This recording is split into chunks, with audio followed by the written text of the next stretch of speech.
네, 오늘 여호수아서 네 번째 시간입니다. 우리 읽기는 5장 2절부터 9절까지만 읽었는데요. 오늘 15절까지 다 함께 좀 살펴보려고 합니다. 우리가 지난주까지 해서 계속 살펴본 것은 이제 모세가 죽은 뒤에 여호수아가 임명을 받고 그 다음에 정탐꾼을 여리고성에 보낸 사건들 살펴봤습니다. 그리고 다시 3, 4장으로 돌아와서 이제 시딤에서 요단강을 건너서 들어가는 장면까지를 우리가 함께 살펴봤습니다. 드디어 이제 요단강을 넘어서 하나님께서 약속하신 약속의 땅에 발을 디뎠습니다. 그 장소가 길갈이라는 곳인데요. 이제 이 길갈은 이제 멀리서 보면은 여리고성이 보입니다. 아주 가까운 거리에 있습니다. 하루면은 가서 이제 공격을 해야 될 상황. 여리고 사람들도 이스라엘 사람들이 길갈에 잔뜩 모여 있다는 게 확인되고 이제 이스라엘 사람들도 정복해야 될 여리고성이 보이는 상황이었습니다. 그 상황을 두고선 이제 이스라엘이 해야 될 일은 빨리 점령하는 일이었습니다. 왜냐하면 다른 성보다는 여리고성이 매우 높았습니다. 이중 성벽으로 되어 있었고요. 성벽은 아주 높았습니다. 근데 문제는 당시 기술로 이 성벽을 부술 만한 투석기라든지 성을 부술 만한 이런 재료들이 전혀 없는 상태였습니다. 그러니까 이스라엘이 여리고를 점령하기 위해선 최대한 빠르게 속전속결해서 여리고성을 점령했어야만 합니다.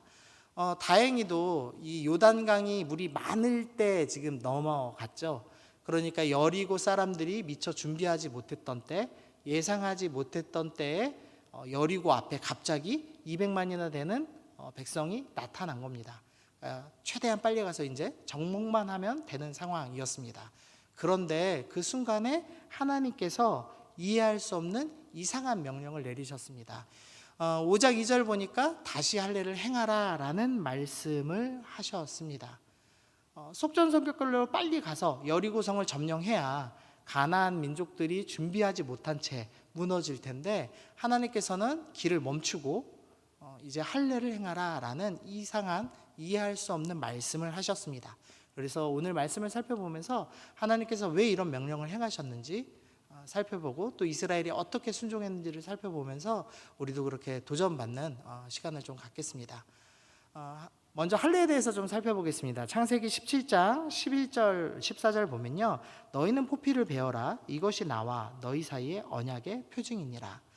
하나님께서 아브라함과 언약을 맺으시죠. 하나님께서 믿지 않던 아브라함을 메소포타미아 갈대아 우르라는 도시에서부터 이 가나안 땅으로 부르셨습니다.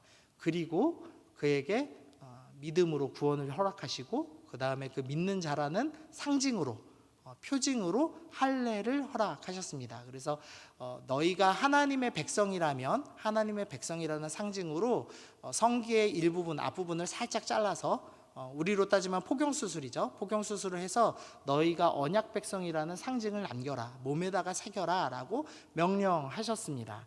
그러면서 14절 보니까 할례를 받지 아니한 남자 곧 그 포피를 베지 아니한 자는 백성 중에서 끊어지리라 라는 말씀하셨습니다. 할례를 받지 않은 사람은 언약 백성이 아니다. 성기의 일부분 그 앞에 포피를 잘라내지 않으면 너희는 백성으로서 잘려나가게 될 것이다 라는 말씀을 하셨습니다.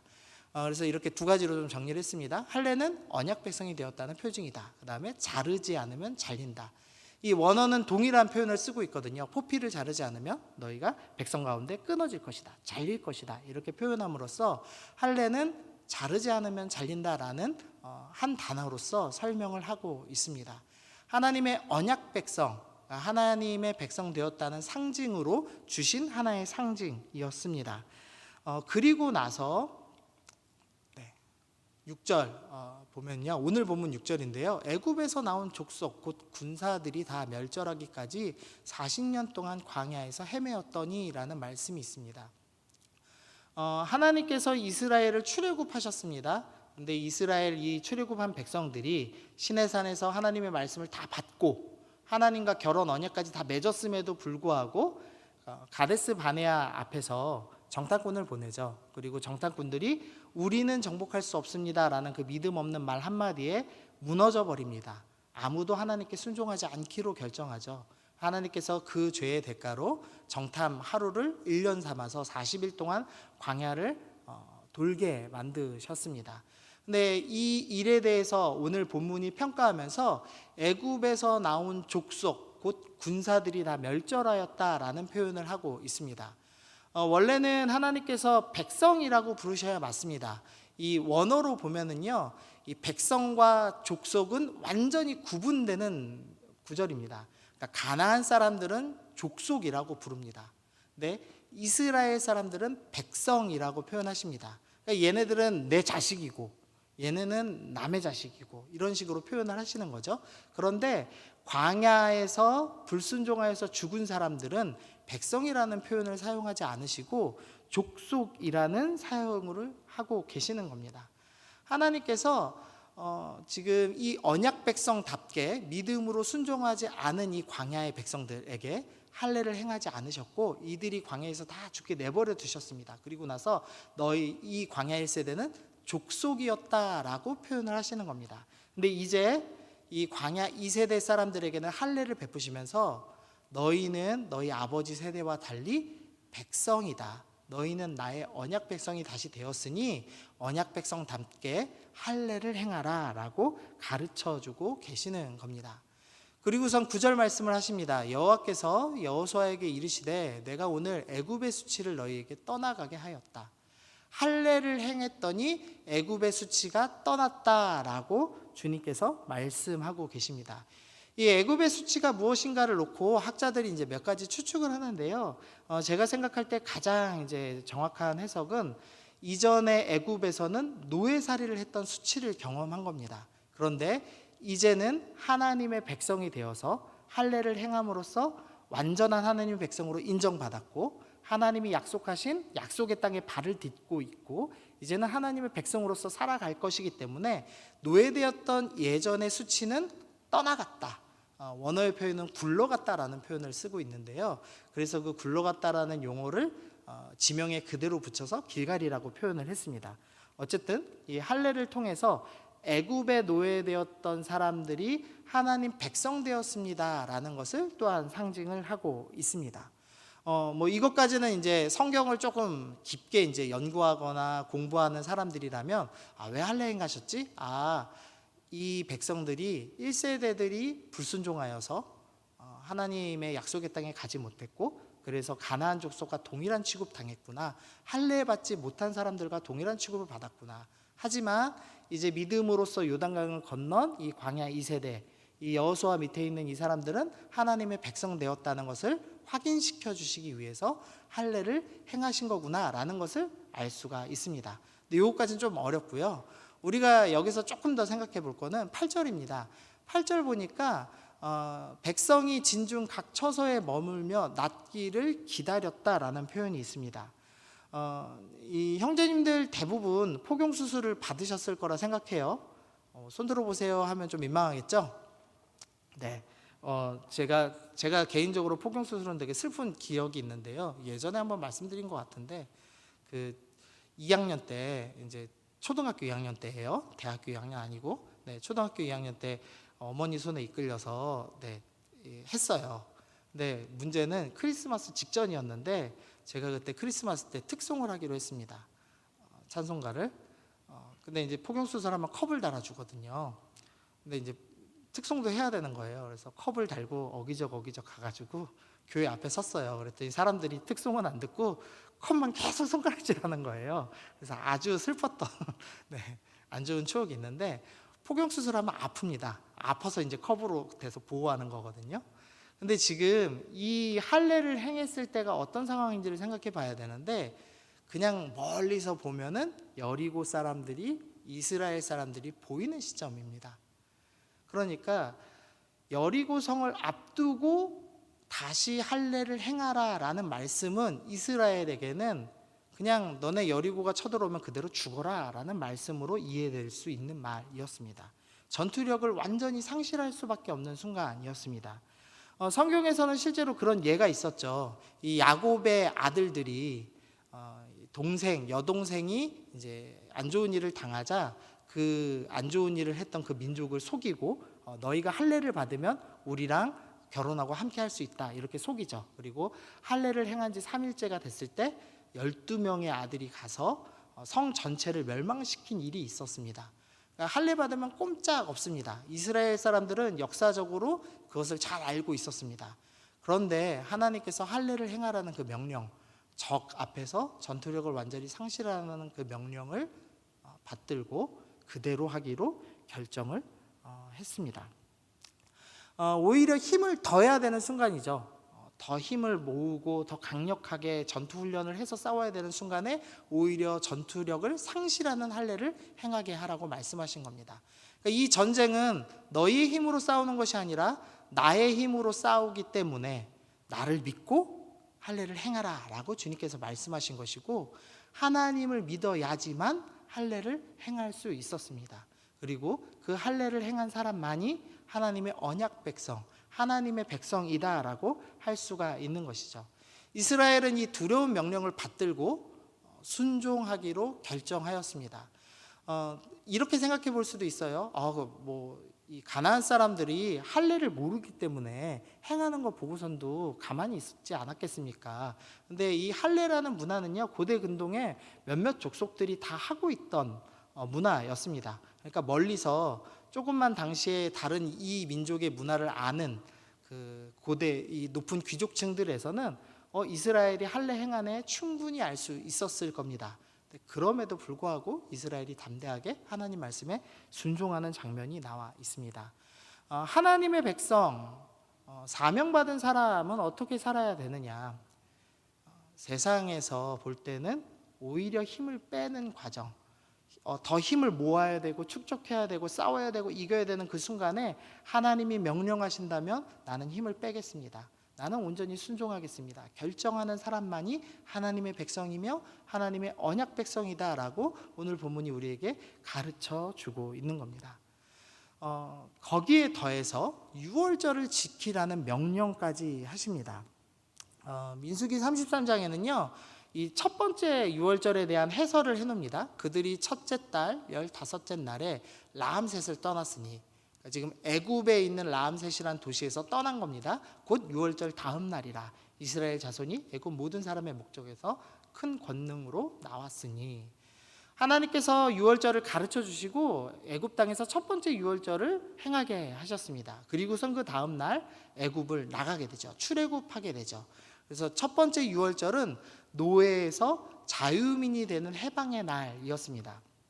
그리고선 광야에서 두 번째 유월절을 지킵니다. 민수기 9장 보니까 애굽 땅에서 나온 다음 해 첫째 달에 여호와께서 시내 광야에서 모세에게 말씀하여 이르시되 이스라엘 자손에게 유월절을 그 청한 기일에 지키게 하라.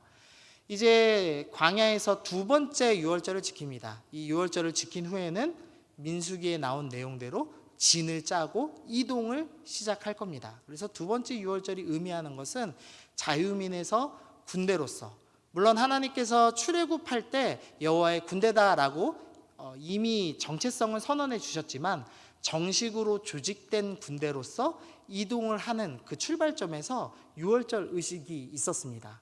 그리고 40년 동안 유월절이 행해지지 않다가 오늘 본문에 와서 드디어 다시 한번 유월절이 행해집니다. 그러니까 하나님께서 첫 번째 유월절, 두 번째 유월절, 세 번째 유월절 각자가 다 어떤 의미를 두고 새로운 시작점에서 이 일을 행하게 하셨다는 걸 볼 수가 있습니다. 이제 이 세 번째 유월절은 광야 생활이 끝났다라는 것을 의미하는 겁니다.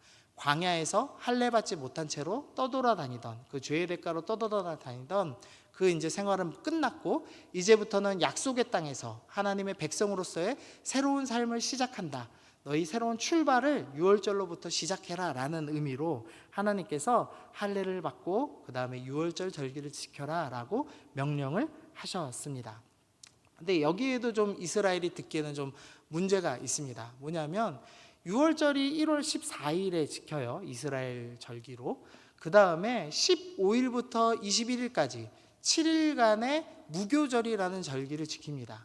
출애굽하는 기간에 누룩을 넣지 않은 빵을 먹은 것, 그것을 기념하면서 일주일간 축제를 즐깁니다. 근데 하나님께서 유월절도 지키고 일주일간의 절기도 지키라고 말씀을 하신 겁니다. 아까 처음에 말씀드렸지만 하루라도 빨리 여리고를 점령하는 것이 가나안 정복 전체의 승패의 중요한 시점이었습니다. 근데 하나님께서는 멈춰라, 할례를 행해라. 그래서 너희 전투력을 상실해라. 그 다음에 7일간 하나님을 예배하며 멈춰 있어라. 그래서 골든타임을 놓쳐라 라고 말씀을 하고 계시는 겁니다. 하나님의 백성에게 이렇게 말씀하는 겁니다. 너희는 세상의 상식에 따른 상식의 시간표가 아니라 하나님의 시간표에 맞춰 살아야 한다. 내가 전능한 하나님이라면 너희가 볼 때 골든타임을 놓친 것 같이 보이는 그때에도 나는 역사할 수 있고 나는 승리할 수 있으니 나를 의지하고 세상의 시간표대로 살지 말고 하나님의 시간표대로 살아라 라는 명령이었습니다. 어려운 명령이죠. 때에 맞춰서 무슨 일을 하는 게 참 중요한데 그 일을 멈추라고 하는 건 어려운 일이죠. 우리 보통 대학생들 군대 갈 때 1학기에 휴학하느냐 2학기에 휴학하느냐도 놓고 되게 예민하잖아요. 왜냐하면 1학기 중간에 휴학했다가 군대 가는 시간이 3개월만 밀려버려도 복학을 제대로 못하죠. 그럼 또 반년 놓치고 그것 때문에 막 형제들이 되게 스트레스 받아 하거든요. 지금이야 이제 한 1년 6개월 되니까 조금 더 여유로운 것 같긴 한데 예전 이제 2년 꽉 채울 때만 해도 이 복학 기간 잡는 것 때문에 상당히 예민했습니다. 그래서 군대도 합격해야 된다. 이런 농담하기도 했는데 시간표를 아예 어그르는 정도가 아니라 생명을 지금 내어놓는 시간표를 지키라고 말씀하고 계시는 겁니다. 근데 이스라엘이 이것도 순종하였습니다. 엄청난 믿음의 순종을 한 거죠. 근데 그리고 나자 5장 12절에 우리 이 말씀 같이 읽어보시죠. 자, 시작. 또 그 땅에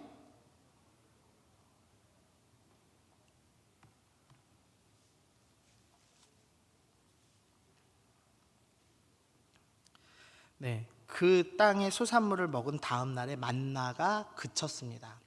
만나는 40년 동안 하나님께서 내려주신 양식이었죠. 그래서 끊이지 아니하고 먹을 수 있는 양식이었는데 하나님 말씀에 따라서 하나님 지금 당장 싸워야 되는데 할례를 행하여 전투력을 없애라고 하시는데 정말 이해되지 않지만 순종하겠습니다 하고 순종했습니다. 그리고선 유월절 지키라고 하시는데 이거 그러면 골든타임 놓치는 겁니다. 그렇지만 우리가 순종하겠습니다 하고 그것도 순종했습니다. 그러면 하나님께서 복을 주셔야 하지 않습니까? 그런데 이제는 만나까지 그치는, 그러니까 경제력, 이 이스라엘이 가지고 있던 가장 강력한 무기, 식량을 공급하지 않아도 된다라는 그 무기마저도 사라진 것입니다. 이제 이스라엘 백성이 싸우려면은 이 요단강 동편에 있는 부지파 반이 양식을 공급해 줘야지만 먹을 수가 있는 상태이고 또 현지에서 음식을 조달해야지만 먹을 수 있는 상태가 되었습니다.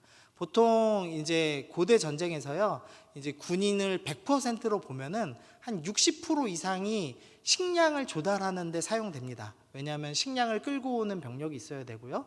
또 그 식량 끌고 올 때 도적대나 적군이 그 식량을 빼앗아 갈 수도 있겠죠. 그래서 보급로가 차단되지 않도록 지켜야 됩니다. 길목마다.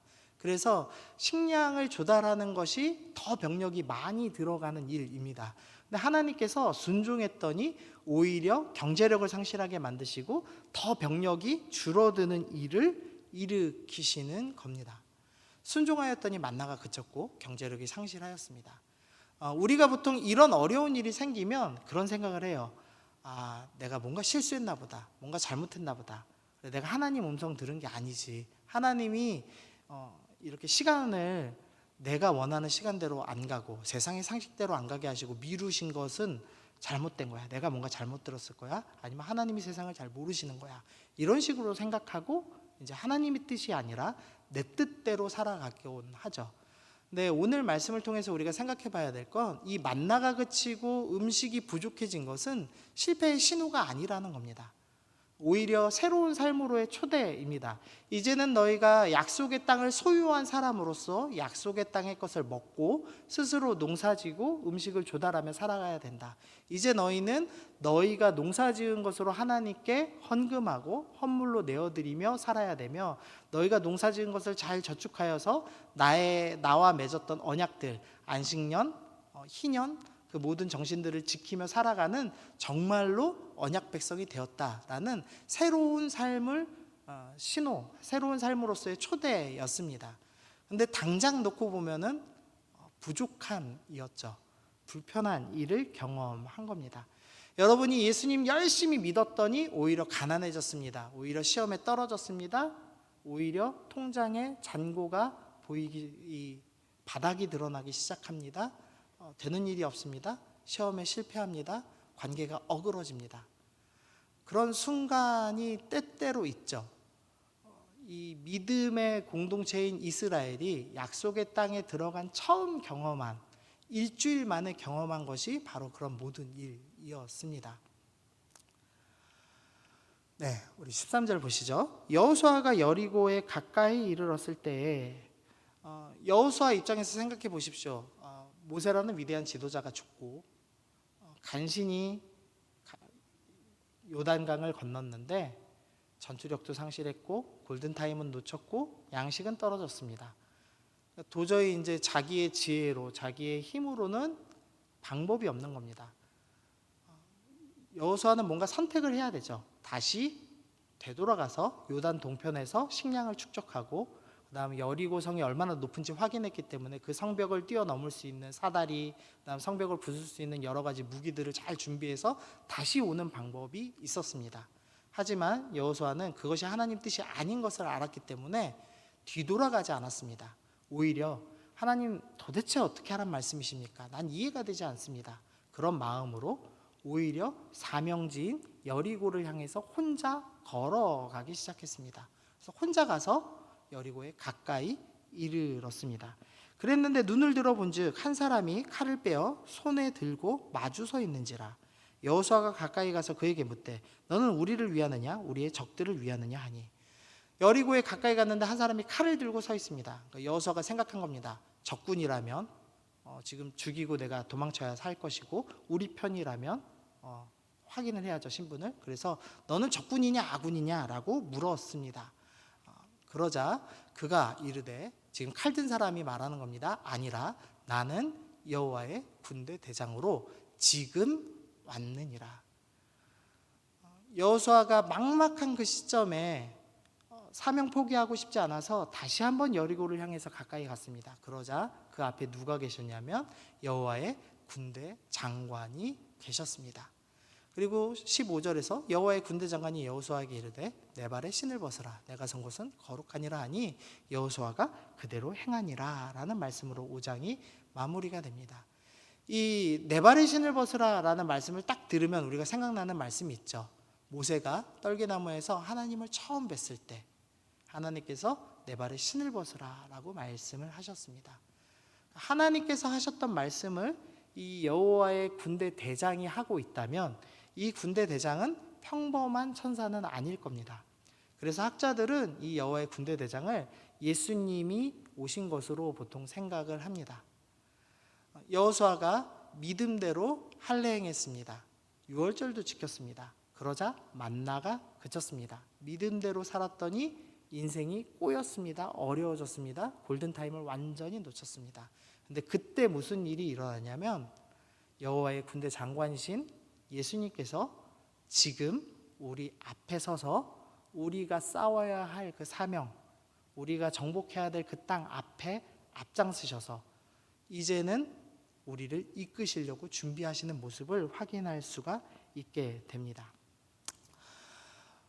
전투력과 시간과 경제력을 상실한 군대를 이끌어야 하는 여호수아가 어떤 선택을 해야 했을까? 내가 힘도 빠지고 시간도 놓치고 돈도 부족할 때 어떤 선택을 하고 있는가? 여호수아는 사명지를 향했습니다.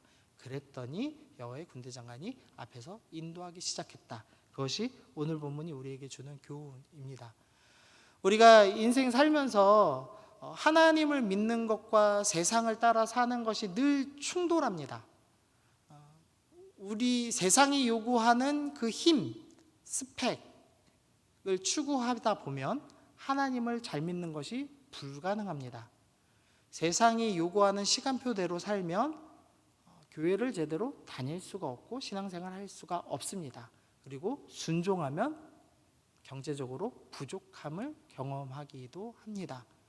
근데 그 순간에 하나님께서는 어떻게 하고 계시냐? 우리 앞에 가셔서 기다리고 계십니다. 우리를 인도하셔서 약속의 땅을 정복하고 사명을 이루게 하시기 위해서 우리 앞에 서 계시는 주님을 만날 수가 있습니다.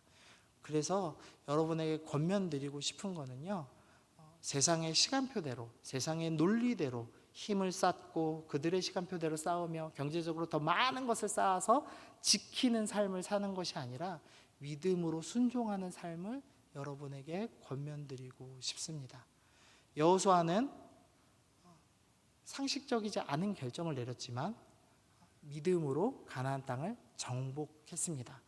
신앙인은 상식대로 힘 쌓아서 스펙 쌓아서 월급 많이 모아서 헌금 제대로 해가지고 조금씩 하나님 나라를 부유하게 불려나가는 그런 존재들이 아니라 순종하는 사람들입니다. 순종할 때 주님께서 앞서 싸워 가시는 것이죠. 우리의 힘으로 싸우는 것이 아니라 주님께서 싸우시는 겁니다. 우리는 우리 앞에 계실 주님을 믿음으로 바라보고 다만 이해되지 않을지라도 순종하는 사람들이어야 합니다. 여호수아는 이제 계속 반복해서 이해할 수 없는 행동을 할 겁니다. 전쟁마다 이해할 수 없는 결정, 세상의 상식에 완전 반대되는 결정을 할 겁니다. 그러나 여호수아는 승리할 것입니다. 여러분이 여호수아의 결정을 보시면서 여러분의 인생에도 동일한 결정하시기를 바랍니다. 세상의 상식이 아니라 하나님께 순종하는 결정을 내리시는 여러분들 되시기를 바랍니다. 우리 말씀 기억하시면서 같이 좀 기도하겠습니다. 하나님, 이해되지 않는 명령이 주어졌지만 할례를 행하고 유월절을 지키며 순종했던 이스라엘 백성, 사명을 포기하지 않고 여리고 앞으로 나아갔던 여호수아의 결정을 기억하면서 하나님, 나도 이해되지 않더라도 믿음의 결정하는 믿음의 사람, 언약 백성이 되고 싶습니다. 우리 그렇게 잠시 적용 기도하겠습니다. 함께 기도하겠습니다.